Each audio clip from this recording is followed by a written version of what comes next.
संविधान की नींव रखी। आज जो हमारे लोग हैं, हमारी जो संस्कृति, आने वाली पीढ़ी है, उनको यहाँ तक यही नहीं पता 32 डिग्रियाँ लेने वाला इंसान आज तक पूरे हिंदुस्तान में कोई भी नहीं, जिसको भारत रत्न से नवाजा गया। उस ज़माने से दलित परिवारों का सबसे बड़ा मत पूरे देश के लिए, और उनके बारे में हम बात बताएंगे आपको। देखते रहिए न्यूज़ हेडलाइंस, आपकी आवाज़ AK शर्मा। आइए अब कंसल्टेशन करेंगे भीमराव रामजी अंबेडकर जी के बारे में। शायद किसी को ही पता नहीं होगा कि जो भीमराव रामजी अंबेडकर हैं, उनका इतना पूरा और लंबा नाम क्यों है भीमराव अंबेडकर जी। आइए हम कुछ वरिष्ठ नागरिक हैं, कुछ युवा हैं, आइए उनके बारे में हम बात करेंगे। आज वो उत्तम नगर विधायक श्री नरेश बलियान जी के यहाँ उनको इन्विटेशन देने आए। आइए बहुत नमस्कार सर, आपका हमारे चैनल में बहुत बहुत स्वागत है। धन्यवाद आपका। सर, जो भीमराव रामजी अंबेडकर जी हैं, इनका इतना लंबा नाम क्यों है? आप हमारी जो जनता है, युवा है, इतना नहीं जानते हो कि शायद हम आपसे कुछ जानकारी चाहेंगे। देखिए, सबसे बड़ी बात तो ये है, बोधिसत्व डॉक्टर BR अम्बेडकर भारत रत्न अपने आप में ही एक बहुत बड़ा नाम है। उनके काम पे जाइएगा। काम का अर्थ यह है कि उन्होंने इस देश के करोड़ों लोगों को, जो गुलामों के गुलाम थे अंग्रेजों के समय पर, उनको मुक्ति दिलाई है। कि विधायक श्री नरेश बलियान जी, आइए कुछ बात करते हैं हम। जो हमारे भीमराव रामजी अंबेडकर जी हैं, उनको सब सारे जितने भी हैं उपस्थित करने आए हैं। 16 तारीख को इन्होंने प्रोग्राम किया है। ये हम हमेशा करते ही आ रहे हैं। हमारे जो राज मौर्य जी हैं और उपस्थित जितने भी हैं मान्यगण हैं, आइए उनसे बातचीत करते हैं कि वो भीमराव अंबेडकर जी जो संविधान के जिन्होंने नींव रखी है, उनके बारे में उनकी क्या राय है। सर नमस्कार, हमारे चैनल में स्वागत है। सर, जो भीमराव रामजी अंबेडकर है, उनके बारे में जिन्होंने एक संविधान में पूरी नींव रखी है, क्या कहते हैं? भीमराव अंबेडकर जी की जयंती के उपलक्ष्य में आज ये लोग हर साल कार्यक्रम करते हैं, तो मैं भी उस कार्यक्रम में जाता हूं। तो मैं इन सबको बहुत बहुत बधाई देता हूं कि उत्तम नगर विधानसभा में इतना शानदार कार्यक्रम इनकी टीम आयोजित करती है, और मैं ज़रूर जाऊंगा और हर साल जाता हूं। तो मैं तमाम साथियों को, सारी टीम को बहुत बहुत शुभकामनाएं। ये इतना शानदार कार्यक्रम आयोजन आप कई सालों से लगातार कर रहे हैं। इतनी बड़ी संख्या में बच्चों को पुरस्कृत करने का काम हो, और बच्चों को ड्राइंग कंपटीशन के अंदर और भी कई सारी चीज़ें उसके अंदर करते हैं, तो मैं इन सबको बहुत बहुत बधाई देता हूँ।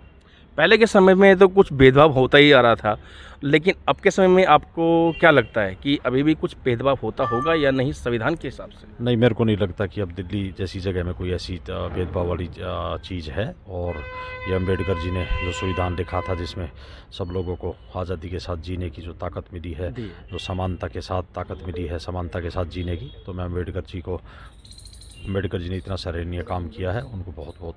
उनको उनके जो विचारों पे लोग चल रहे हैं, उनको बहुत बहुत बधाई। आज तक किसी ने जो 32 डिग्रियाँ उन्होंने हासिल की, आपको लगता है कोई पूरे देश में उनके ऐसा होगा कोई? क्या चीज़? जो 32 डिग्रियाँ उन्होंने हासिल करी। देखिए, इस देश के अंदर, इस देश का भला तभी हो सकता है जब पढ़े लिखे लोग आगे आएंगे। और आज तमाम समाज के लोग अपने बच्चों को पढ़ा रहे हैं, और बच्चे पढ़ के इंटरेस्ट लेके अच्छे कोई IAS IPS बन रहा है। मेरे उत्तम नगर विधानसभा के भी कई सारे बच्चे IRS IPS बने हैं। तो पढ़ाई से इन लोगों का जीवन सुधरा है, और जितनी ज़्यादा साक्षरता जो दिल्ली सरकार ने बच्चों को पढ़ाने के लिए जय भीम योजना का शुरुआत की है, उसके अंदर मान लीजिए कोई बच्चा गरीब है और वो बच्चा पढ़ना चाहता है, अनुसूचित जाति का वो बच्चा पढ़ना चाहता है, मान लीजिए किसी इंस्टीट्यूट में उसने एडमिशन लेना है, तो उसकी 2 लाख रुपए फीस है, तो पेरेंट्स वो फीस नहीं दे पाते। तो दिल्ली सरकार ने व्यवस्था की है कि उस बच्चे की सारी फीस दिल्ली सरकार देगी। प्लस अगर उस बच्चे को मान लीजिए तिलक नगर तक पढ़ाई करने के लिए जाना है, तो उसका जो किराया लगता है 2,500 से 3,000 रुपये महीने का, वो भी दिल्ली सरकार देगी। तो दिल्ली सरकार की बहुत बड़ी पहल है। तो मैं दिल्ली सरकार को भी बधाई देता हूँ, और राज मौर्य जी को और इनकी सारी टीम को, तमाम साथियों को बहुत बहुत बधाई कि इतना शानदार कार्यक्रम उत्तम नगर में आयोजित करते हैं। बहुत बहुत धन्यवाद सर। ये भी बहुत बुरी बात है कि जो हमारे भीमराव जी रामजी अंबेडकर जी ने जो संविधान अपनाया, जो किया, जिसकी नींव रखी, उसका पूरा श्रेय हम मुख्यमंत्री, दिल्ली के मुख्यमंत्री केजरीवाल जी को भी देते हैं, जिन्होंने पूरा सारे कार्य किया। आप देखते रहिए और हमारे जुड़े रहिए। और जो 16 तारीख को जो भव्य सर नमस्कार, अपना शुभ नाम बताएं सर। मेरा नाम प्रेमराज मीना है जी। प्रेमराज जी, आप युवा हैं, क्या कहते हैं?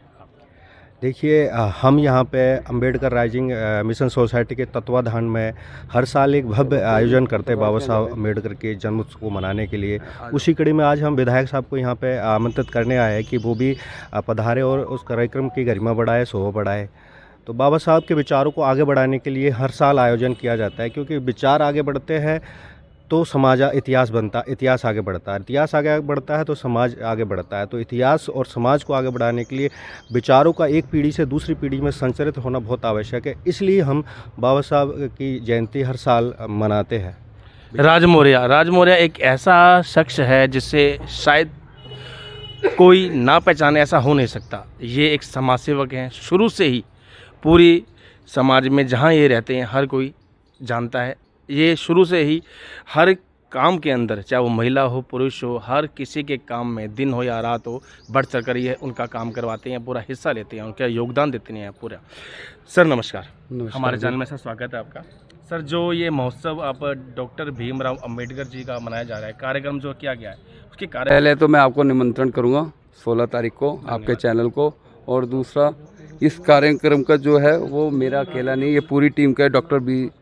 Doctor BR Ambedkar rising mission की तरफ से रखा था। ये मेरे अकेले की टीम नहीं है, ये हम सभी सदस्यों की और हमारे समाज की टीम है। पहले तो राज मौर्य जी, अपनी एक्टिविटी जो तेज हमेशा एक्टिविटी आपकी रहती है, हर चीज़ में आगे बढ़ चढ़ कर आप हिस्सा लेते हैं। अभी पर्यावरण के अंदर भी आप एकदम उभर कर आगे आ गए। सबसे बड़ा डॉक्टर भीमराव अम्बेडकर जी, वो जैसे तेजी से चले ना तो वो हमारे मोटिवेट हैं, और उन्हों को देख के हम चलते हैं, और उन्हों के इसके बारे में तालियां जरूर होनी चाहिए। ये जैसे उनका कहते हैं कि जैसे भीमराव हमारे राम जी अम्बेडकर तेज़ी से आगे बढ़े हैं, ये भी उनकी सिद्धांतों पे, उनके बातों पे आगे बढ़ के चलना चाहते हैं।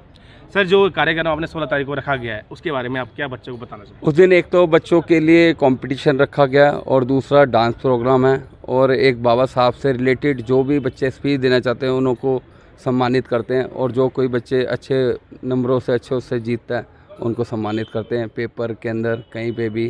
तो ये बच्चे या कहीं से भी कोई भी बच्चा कहीं भी आपके पास आ जाए, या उसके नामकरण पहले या रजिस्ट्रेशन करवाना होता है उसके लिए? उसका रजिस्ट्रेशन कराना होता है, और कोई भी एट ए टाइम पे भी हमें मिलता है तो हम उसका रजिस्ट्रेशन कर लेते हैं। हम मना नहीं करते, क्योंकि बाबा साहब ने भी शिक्षा को आगे बढ़ाया था, वही उद्देश्य हमारा है। Thank you so much. जैसे ये कहना चाह रहे हैं, कोई बच्चा कहीं से भी आए, अगर वो अपनी शिक्षा को, अपनी किसी भी चीज़ को उभरता हुआ दिखाना चाहता है, अगर वो आगे बढ़ना चाहता है सचमुच, तो आप जो ये स्थान बता रहे हैं वहाँ पे आएँ, अपने कंपटीशन करना चाहते हैं, लगता है कि आपके अंदर कुछ ऐसी है चीज़ जिससे आप समाज को दिखाना चाहते हैं और मैं आगे बढ़ना चाहता हूँ, तो यहाँ पे आके रजिस्ट्रेशन करवाएं और दिखाएं कि आप क्या कर सकते हो। सर अपना एड्रेस बताएं ज़रा, वहीं भी होता है हमारा ओम विहार में एड्रेस है। वैसे ओम विहार में आप किससे भी पूछ लेंगे, राजविलास आर्यन गार्डन पे आप आ जाइए। 16 तारीख को 2:30 बजे तक आप रजिस्ट्रेशन करा सकते हैं, क्योंकि 3:30 बजे से हमारा फंक्शन चालू है, क्योंकि एट ए टाइम अरेंजमेंट करना क्योंकि हमने बैकअप ले रखा है पहले से, 100 बच्चों का और बैकअप है कि एट ए टाइम भी कोई आ जाए तो उसके लिए बहुत बारे में बताया जाता है। उनके पूरी जानकारी लेंगे और पूरी बात बताएंगे आपको। सर नमस्कार। नमस्कार सर, ये जो प्रोग्राम किया जा रहा है डॉक्टर भीमराव राम जी अम्बेडकर, इनके बारे में जो प्रोग्राम है उनके बारे में आप जनता को क्या बताना चाहते हैं? बहुत सत्य, डॉक्टर भीमराव अम्बेडकर के बारे में जितना कहा जाए उतना बहुत कम है। जैसे हमारे महान समाज सुधारक, जिन्होंने मतलब खाली दलितों का ही नहीं, पूरे समाज का ही मतलब मान सम्मान किया और सबको बराबर लेके चले, इसीलिए आज उनका नाम यहाँ तक पहुँचा है। मतलब कहा जाए बाबा साहब के बारे में उतना बहुत कम है। बहुत बहुत धन्यवाद।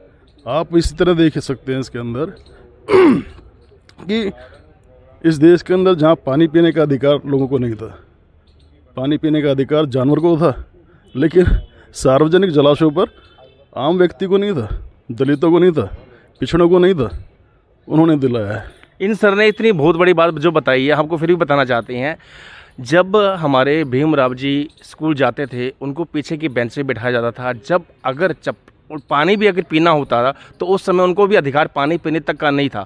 पानी भी अगर किसी भी बच्चे को, चाहे वो 6 साल का हो चाहे 9 साल का हो, पानी पीने तक का अधिकार नहीं था। पानी पीता भी था तो कैसे पीता था, वहाँ का जो चपरासी होता था वो पानी को यूँ उठा कर पीता था और वो ऐसे पानी पीते थे।